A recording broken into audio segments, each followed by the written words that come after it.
আসসালামু আলাইকুম। আজকে আমি আপনাদের মাঝে চমৎকার একটি ডুপ্লেক্স বাড়ির প্ল্যান ডিজাইন তুলে ধরার চেষ্টা করব। এটা লম্বা জায়গার উপরে এই ডুপ্লেক্স বাড়িটা নির্মাণ করা হয়েছে। লম্বায় প্রায় 70 ফিট এবং চওড়ায় 28 ফিট এই জায়গার উপরে ডুপ্লেক্স বাড়িটা তৈরি করেছে। অসাধারণ কম্বিনেশন করে আমরা চেষ্টা করেছি এই ডুপ্লেক্স বাড়িটা তৈরি করার জন্য। এটা আমাদের কুমিল্লার এক প্রবাসী ভাইয়ের জন্য এই ডিজাইনটা তৈরি করা হয়েছে। উনি আমাদের ভিডিও ইতালি থেকে রেগুলার দেখেন, তার পরিপ্রেক্ষিতে উনি আমার সঙ্গে যোগাযোগ করেছিলেন এবং সেই পরিপ্রেক্ষিতে আমি ওনার এই ডিজাইনটা হাতে নিই এবং ওনার চাহিদা অনুযায়ী আমরা চমৎকার কম্বিনেশন করে ডিজাইনটা তৈরি করছি। এটা ছাদটাও দেখেন অসাধারণ সুন্দর। আমি চেষ্টা করেছি, আমাদের আর্কিটেক্টের চেষ্টা করেছি সর্বোচ্চ সুবিধা দিয়ে ডিজাইনটা তৈরি করার এবং পাশাপাশি এই বাড়িটার ইন্টেরিয়র ডিজাইনটাও আমি আপনার মাঝে তুলে ধরার চেষ্টা করবো। এটা হচ্ছে বাড়ির ভিতর ঢুকে প্রথমে গ্যারেজ পাবে, গ্যারেজের পরে গ্যারেজ থেকে বের হওয়ার পর ড্রয়িং ডাইনিং পাবে এবং 4টা বেডরুম পাবে নিচতলায়। ওনার একটা ইচ্ছা যে ফ্যামিলি নিয়ে নিচতলাতে উনি থাকবেন আর দোতলাতে ড্রয়িং আলাদা করবে। তো এটা আমি আপনাকে দেখানোর চেষ্টা করছি। এখান দিয়ে সে এই সিঁড়ি দিয়ে এন্ট্রেন্স করবে, সিঁড়ি দিয়ে এখন দোতলায় উঠবো। তো দর্শক মণ্ডলী, আমি নিচতলাটা একটু পরে দেখাবো। আমি দোতলাটা আগে ঘুরে আসি, তারপর নিচতলাতে আমি আসব, কারণ দোতলাতেই মূল ডুপ্লেক্সটা তা সাজানো হয়েছে। তো যাই হোক দর্শক মণ্ডলী, আমি এখন এই সিঁড়ি বেয়ে আমি গ্রাউন্ড ফ্লোর থেকে গ্যারেজের মধ্যে দিয়ে আমি দোতলায় যাচ্ছি। অসাধারণ একটা সিঁড়ি স্টিয়ার সেট করা হয়েছে।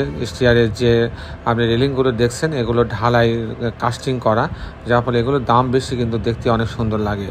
যাক দর্শক মণ্ডলী, এখন আমি বাড়ির ভিতরে প্রবেশ করব। এই দরজা দিয়ে বাড়ির ভিতরে প্রবেশ করলাম। বাড়ির ভিতরে প্রবেশ করার পরে একটা খোলা মেলা অসাধারণ সুন্দর বেশ বড় একটা ড্রয়িং ডাইনিং একসঙ্গে রাখা হয়েছে। ড্রয়িং এবং ডাইনিং একসঙ্গে রাখা হয়েছে। দর্শক মণ্ডলী, এই বাড়িটা একটা বিশেষত্ব যে এই বাড়িটা লম্বা জায়গার উপরে করা, কিন্তু কখনও কোনো জায়গায় বাড়ির ভিতরে ঢুকলে এই বাড়িটা কিন্তু লম্বা দেখা যাবে না। সবসময় মনে হবে যে একটা স্কোয়ার টাইপের একটা বাড়ি। যাক দর্শক মণ্ডলী, এখান থেকে এই ডাইনিং টেবিলটা আপনি দেখছেন, ডাইনিংটা এক পাশে রাখা হয়েছে, তার পাশে ড্রয়িং রাখা হয়েছে, টিভি সেট করা হয়েছে, সব কিছু মিলাই ইন্টেরিয়র ডিজাইনও করা হয়েছে। ইন্টেরিয়র ডিজাইন করার জন্য বাড়িটা বেশি সুন্দর লাগছে। দর্শক মণ্ডলী, আপনারা জানেন যে আমরা কিন্তু ইন্টেরিয়র ডিজাইনেরও কাজ করি। এটা ওপেন কিচেন রাখা হয়েছে, যাদের এখান থেকে নিয়ে রান্নাঘর থেকে নিয়ে এগুলো খাওয়া যায় সে ব্যবস্থা রাখা হয়েছে। এখানে আপনি দেখতে পাচ্ছেন যে এটা একটা ড্রয়িং রুম থেকে আমরা বেডরুমের ভিতরে ঢুকবো। যেমন এটা একটা বেডরুমের ভিতরে আমরা আপনাদের দেখানোর চেষ্টা করছি।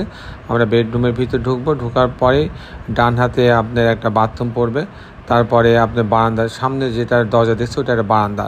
যাক, এটা একটা বেডরুমটাও ডেকোরেশন করা হয়েছে। আসলে ডেকোরেশন করলে পারে এবং বাড়িটা সাজানো গুছায় রাখলে পারে কিন্তু ছোট্ট জায়গাটাকে অনেক বড় লাগে, দেখতে সুন্দর লাগে। দেখেন পর্দাগুলো কত সুন্দর করে সাজানো হয়েছে। আমি এখন এখান থেকে বের হয়ে এসে আরেকটা রুমে আমি আপনাদের দেখানোর চেষ্টা করছি।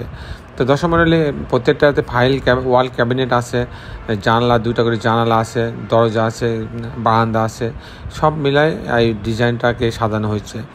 তো এখানে মোট আপনার নিচে 4টা উপরে 3টা, মোট 7টা বেডরুমের সমন্বয়ে এই ডিজাইনটা সাজানো হয়েছে। তো আমি কিছুক্ষণের মধ্যে আর্কিটেকচারাল ড্রয়িংটা আপনাদের দেখাবো, তার আগে আমি এটার ইন্টেরিয়র ডিজাইনটা আপনাদের দেখিয়ে নিলাম। তো দর্শক মণ্ডলী, আপনার যারা দেশে এবং দেশের বাইরে আমার এই ভিডিওটি দেখছেন সবার কাছে অনুরোধ, অবশ্যই যদি আপনি এখন পর্যন্ত সাবস্ক্রাইব করে না থাকেন অবশ্যই চ্যানেলটা সাবস্ক্রাইব করে রাখবেন। তাহলে প্রতিদিন নতুন ভিডিও আমি আপনার মাঝে আপলোড করলে সেগুলো আপনি দেখতে পাবেন। এবং ভিডিওটি ভালো লাগলে অবশ্যই লাইক দেবেন এবং কমেন্টস করবেন। দর্শক মণ্ডলী, এখনই আমি এটা আর্কিটেকচারাল ড্রয়িংটা দেখাবো। আমি আপনার সঙ্গে আছি, আমি ইঞ্জিনিয়ার টুটুল। আসুন আর্কিটেকচারাল ড্রয়িংটা উপভোগ করি। দর্শক মণ্ডলী, এটার আর্কিটেকচারাল ড্রয়িংটা এরকম। আপনি দেখতে পাচ্ছেন যে এটা লম্বা একটা জায়গা, এই জায়গার ডিজাইনটা করা হয়েছে। এটা গ্রাউন্ড ফ্লোরটা, এখানে বেশ কিছু জায়গা ফেলে রাখা হয়েছে। তবে এটা এন্ট্রেন্স রাখা হয়েছে গ্যারেজের জন্য। আমরা গ্যারেজটা দেখলাম, আমরা যখন ইন্টেরিয়র ডিজাইন দেখলাম তখন গ্যারেজের ভিতর দিয়ে আমরা ঢুকছি, তারপরে এই সিঁড়ি দিয়ে উপরে উঠছিলাম।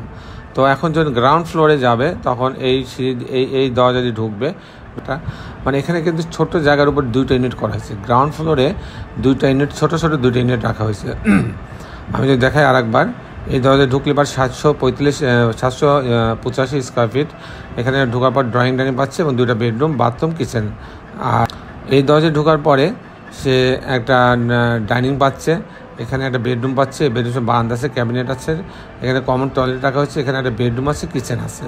এই হচ্ছে ছোট 2টা ইউনিট করা হয়েছে। যখন ফার্স্ট ফ্লোরে যাবে, ফার্স্ট ফ্লোরে যাওয়ার পরে এই সিঁড়ি দিয়ে আমি যেটা দেখেছিলাম অ্যানিমেশনে, এই দরজা ঢোকার পরে সে একটা বড় ড্রয়িং ডাইনিং পাচ্ছে, অনেক বড় ড্রয়িং ডাইনিং পাচ্ছে। এখানে একটা কিচেন আছে, ওপেন কিচেন, সেটা আমি দেখিয়েছিলাম। পিছনের দিকে কিচেনের মেন জোন আছে, তারপর এখানে একটা বেডরুম আছে, ক্যাবিনেট আছে, সেখানে বারান্দা আছে।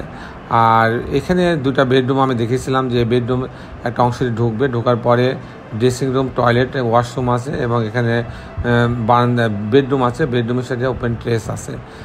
এখানেও ঠিক তাই, একটা বেডরুম আছে, এর সঙ্গে টয়লেট আছে, বারান্দা, ওয়াশরুম আছে, এবং ক্যাবিনেট এবং বারান্দা আছে। দর্শক মণ্ডলী, এই হচ্ছে মোটামুটি ইন্টেরিয়র ডিজাইনটি এভাবে ছিল। দর্শক মণ্ডলী, এই ছিল মোটামুটি আজকে আমার উপস্থাপনা। আপনি যারা দেশে এবং দেশের বাইরে আমার এই ভিডিওটি দেখলেন, সবাইকে আমি আমার প্রতিষ্ঠান গ্রিন আর্কিটেক্টের পক্ষ থেকে অনেক অনেক অভিনন্দন এবং ধন্যবাদ জানাচ্ছি। দর্শক, আপনি সবাই ভালো থাকবেন। আগামী পর্বে একটি নতুন ভিডিও নিয়ে আপনাদের মাঝে উপস্থিত হব। ততক্ষণ বিদায় চাচ্ছি। আল্লাহ হাফেজ।